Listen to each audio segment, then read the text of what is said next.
mo sa kapwa kung ano ginagawa sa iyo ng kapwa mo.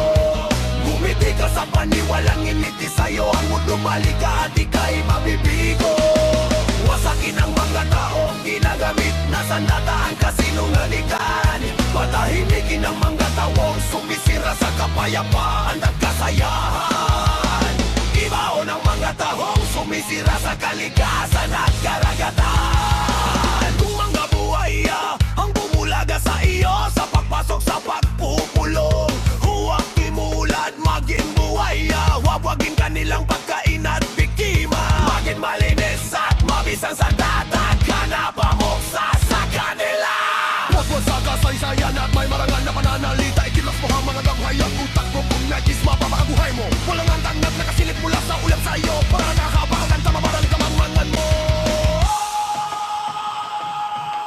Gawin mo sa kapwa kung ano ginagawa sa iyo ng kapwa mo. Bumiti ka sa paniwalang initi sa'yo, ang lumalik ka at ika'y mabibigo. Wasakin ang mga taon pumapanig sa kasinungalingan. Patahimikin ang mga taong nananakit sa matuwid at walang laban. Ibaon ang mga taong salot at ganid na adik sa bayan. Kung nais mo ng pakikipagkapwa, taligdan mo ang relihiyon.